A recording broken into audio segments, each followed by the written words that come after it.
प्रिय साथियों, सभी का प्यार भरा नमस्कार। मैं रामचंद्र आप लोगों की सेवा में पुनः उपस्थित। आज जानेंगे अर्थशास्त्र का परिचय। तो अर्थशास्त्र है क्या? अर्थशास्त्र दो शब्दों से मिलकर बना है, अर्थ धन शास्त्र। तो अर्थ का मतलब होता है धन और शास्त्र का मतलब विज्ञान। और विज्ञान किसे कहते हैं? जिसका ज्ञान क्रमबद्ध हो उसे क्या कहेंगे? विज्ञान कहेंगे। तो अर्थशास्त्र सामाजिक विज्ञान की एक शाखा है। तो अर्थशास्त्र हमारे कहा जाए रोजमर्रा कार्यों का अध्ययन है। जो दिन भर हम लोग पैसे कमाने वाली क्रियाएं करते हैं वो कौन सी क्रियाएं कहलाती हैं? आर्थिक क्रियाएं कहलाती हैं। तो देखा जाए तो अर्थशास्त्र के जनक कौन है? अर्थशास्त्र के जनक नोट कर लीजिए, अर्थशास्त्र के जनक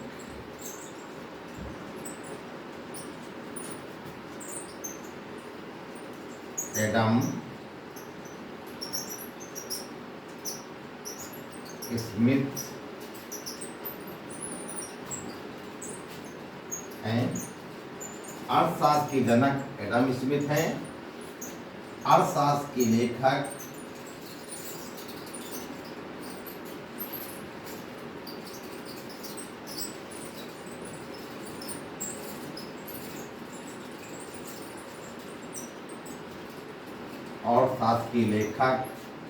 कौटिल्य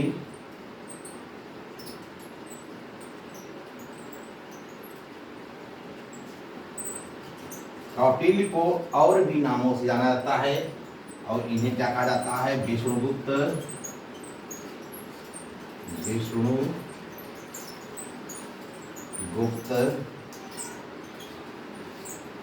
चाणक्य।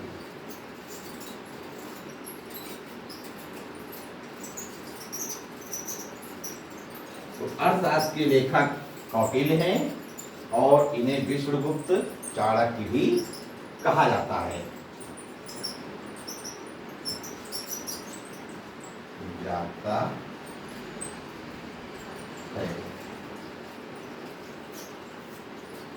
अर्थशास्त्र की दो शाखाएं हैं। अर्थशास्त्र की अगर वर्गीकरण की बात करें, हाई डाल लीजिए, अर्थशास्त्र का वर्गीकरण। अर्थशास्त्र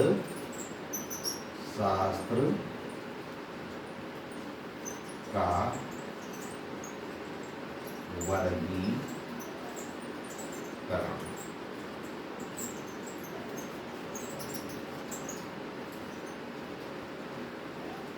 अर्थशास्त्र के वर्गीकरण को दो भागों में बांटा गया है। व्यष्टि अर्थशास्त्र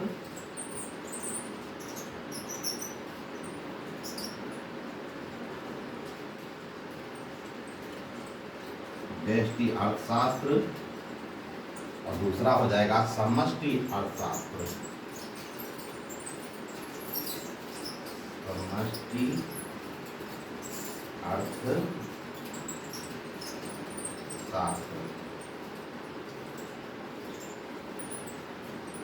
तो अर्थशास्त्र को दो भागों में बांटा गया है, व्यष्टि अर्थशास्त्र और समस्त अर्थशास्त्र।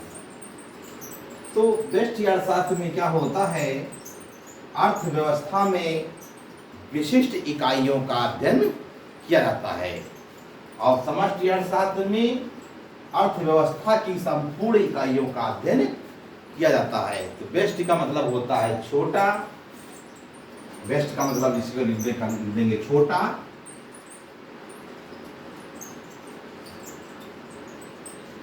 और समष्टि का मतलब होता है बड़ा। समष्टि का मतलब बड़ा। तो अर्थशास्त्र को दो वर्गीकरण किया गया है। इसके बाद में फिर जान लेते हैं अर्थशास्त्र विज्ञान है या कला। अर्थशास्त्र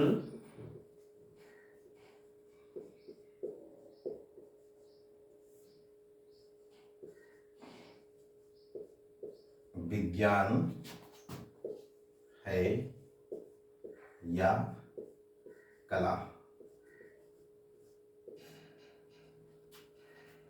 तो अर्थशास्त्र विज्ञान है या कला। तो विज्ञान किसे कहेंगे? विज्ञान अर्थशास्त्र वो ज्ञान है जिसका अध्ययन क्रमबद्ध किया जाए, जिसका अध्ययन क्रमबद्ध किया जाए उसे क्या कहेंगे? विज्ञान कहेंगे। और कला किसे कहते हैं? किसी उद्देश्य को प्राप्त करना कला कहलाता है। तो लिखेंगे विज्ञान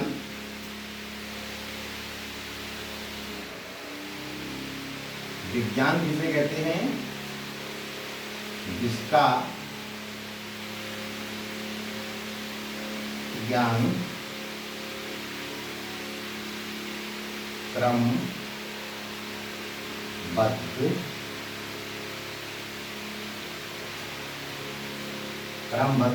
हो उसे विज्ञान कहेंगे। उसे विज्ञान कहा जाता है। कला कला किसे कहेंगे? किसी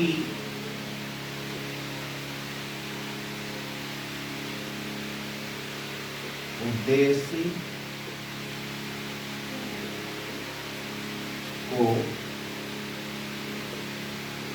प्राप्त करना कला कहलाता है।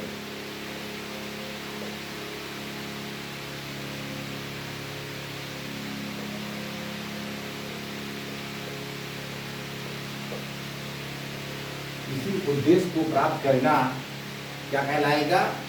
कला कहलाएगा। इसके बाद में फिर डालेंगे अर्थशास्त्र की विषय सामग्री।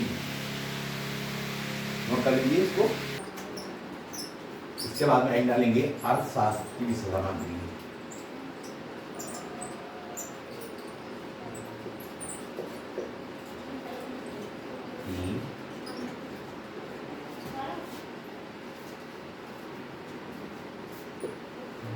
विषय सामग्री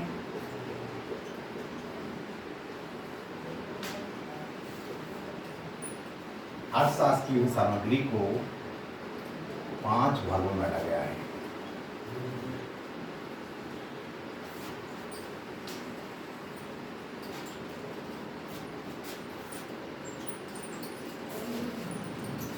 सबसे पहले उपभोग,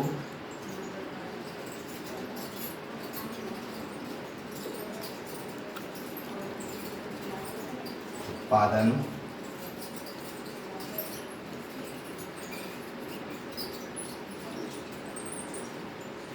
वितरण,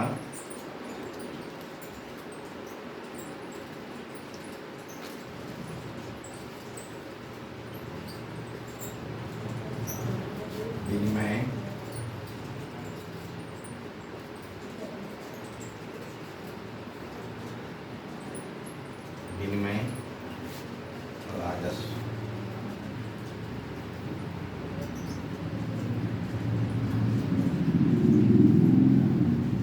तो अर्थशास्त्र की सामग्री को 5 भागों में बांटा गया है। उपभोग, उत्पादन, वितरण, विनिमय और राजस्व। तो यही पांचों विषय सामग्री जो है तुम्हारे पूरे अर्थशास्त्र में पढ़ने को तुम लोगों को मिलेगी। तो सबसे पहले उपभोग क्या है? उपभोग का मतलब है किसी पदार्थ की उपयोगिता को नष्ट करना। किसी पदार्थ या वस्तु की उपयोगिता को नष्ट करना क्या कहलाएगा? उपभोग कहलाएगा। जैसे भोजन करना, मकान बनवाना, तो ये सब क्या है? उपभोग कहलाएगा। उत्पादन क्या है? वस्तुओं में उपयोगिता का सृजन करना ही उत्पादन कहलाएगा। अब वितरण का मतलब होता है वितरित करना। जैसे मजदूर को मजदूरी देना, भूमि के मालिक को लगान देना, तो क्या कहलाएगा? वितरण कहलाएगा। विनिमय का मतलब होता है बदलना। तो विनिमय के अंतर्गत मुद्रा विनिमय और वस्तु विनिमय का अध्ययन किया जाएगा। राजस्व के अंतर्गत सार्वजनिक आय, सार्वजनिक व्यय और सार्वजनिक ऋण का अध्ययन किया जाता है। तो इसके अंतर्गत कर क्या है? कर एक प्रकार का अनिवार्य अंशदान है। कर से कोई व्यक्ति बच नहीं सकता। कर सभी को देना ही पड़ता है। कर दो प्रकार का होता है, प्रत्यक्ष कर और अप्रत्यक्ष कर। प्रत्यक्ष कर वो कर होता है जिसमें करदाता कर का भार स्वयं वहन करता है, तो ऐसे कर को कहा जाएगा प्रत्यक्ष कर, जैसे आयकर।